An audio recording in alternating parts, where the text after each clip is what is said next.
Barbarian, released in 2022, now on HBO. Scary, but not believable. Oh, God.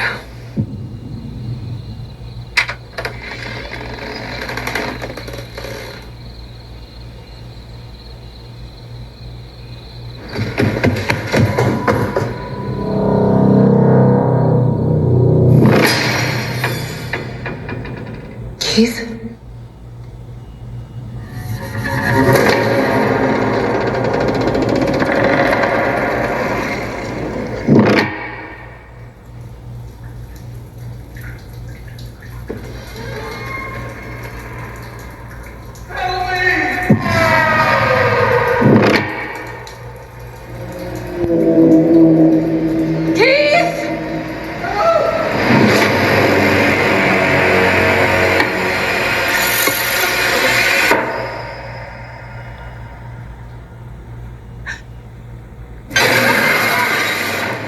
This could have been a lot scarier.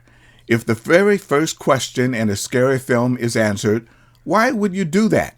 The producers and director Zach Kreger takes us through scene after scene where the question keeps coming up. I get these films are for the simple, juvenile-minded horror fan who doesn't mind being taken for a ride.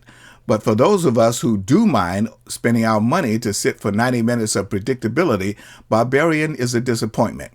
Yes, it will make you think twice before you book your next Airbnb, and you should check out the neighborhood on Google Maps before you go there, but at that point the producers take fairly intelligent characters and reduce their common sense down to the lowest IQ available, and the viewer is left asking out loud in each set-up scene, "Don't go there.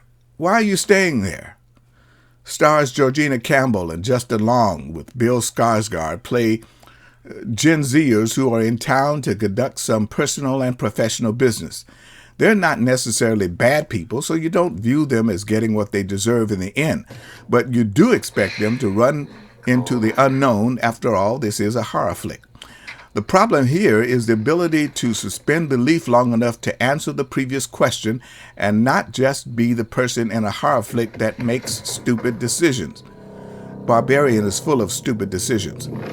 It does have its moments, but again, the producer-director do things that make no sense, such as a total daylight scene that obviously is a throwback showing a white, single, not-so-good-looking guy shopping in a neighborhood grocery for a baby that clearly has no mother, and then nothing.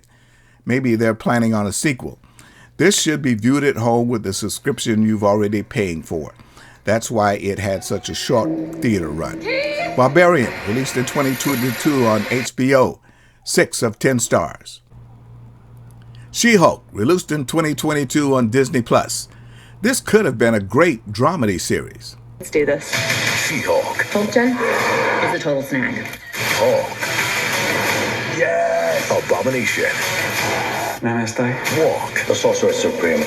And Madison. 2 N's, 1 Y, but it's not where you think. Just remember whose show this actually is. She-Hulk is... I really liked the first 4 episodes of this limited Disney tale. Then Kevin Feige and company ran out of new problems for our heroine to tackle. She is a quirky tale following in the footsteps of countless other Hollywood Georgia flicks that are casting women in non-traditional roles. This time, new face Tatiana Maslany is transformed into a female version of her cousin, Bruce Banner, played, of course, by Mark Ruffalo, after some of his blood mingles with hers after an accident in the woods. Got that? Accidental poisoning. Banner, Hulk, was a scientist. She-Hulk is an attorney trying to move up in a stodgy, male-dominated firm in the time of TikTok and Twitter. The situations she encounters are both realistic and believable, but then for some reason, producer Kevin Feige, who masterminds most of the Marvel universe these days, decided or was persuaded to add himself into the mix by having She-Hulk to talk to the camera and ultimately demand a meeting with Feige, who turns out to be a what? And the final episodes is just a mishmash of all the characters of the Marvel Universe bombarding the viewer with no purpose in mind whatsoever, except to confuse the issue at hand and ultimately tell us they had no clue as to how to conclude this first installment of what could have been a good series. Too bad. She-Hulk, released in 2022 on Disney+, 7 of 10 stars.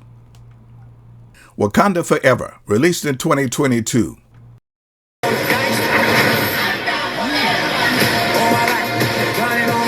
Now is our time to strike.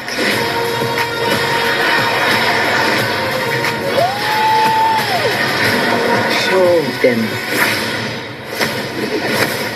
who we are. Powerful and memorable sequel to an iconic film. One hallmark that the director and producers have been given carte blanche in making a film is the running time. At 2.5 hours, not including credits, Wakanda producer Ryan Coogler and company had the run of the table in putting this epic together. All of the marks are there: empathy, anger, sympathy, not so much revenge, and a few surprises. To be honest, Wakanda follows the Year of the Woman playbook that has wound its way through more than 70% of the top flicks coming out of Hollywood and Georgia these days. That doesn't make it a bad thing, since we were already familiar with these lead characters from years ago. The key here was their believability and their ability to overcome the insurmountable odds in the form of a new threat to Wakanda that appears to be from South America, beings who lived in the Atlantic Ocean. And there is the looming geopolitical threat that Wakanda itself now poses to the world at large. Young stars Letitia Wright, Lupita Nyong'o, and superstar Angela Bassett consume every scene they are in. New face Tena Huerto does a commendable job as the almost villain. As I said, there are a couple of surprises of sadness in this one. Those surprises will not have a definite effect on the next Wakanda adventure that will truly be a test of Coogler and Company's ability to make that movie a success. I liked the film. The editing was on the mark, special effects was not overdone, and the new scenery was much needed. Spoiler alert, Wakandans were not used to a flooded city. This was worth the $15 I spent to watch it in 3D with lounge seating. Go to the theater for this one. Wakanda Forever, released in 2022, 9 of 10 stars.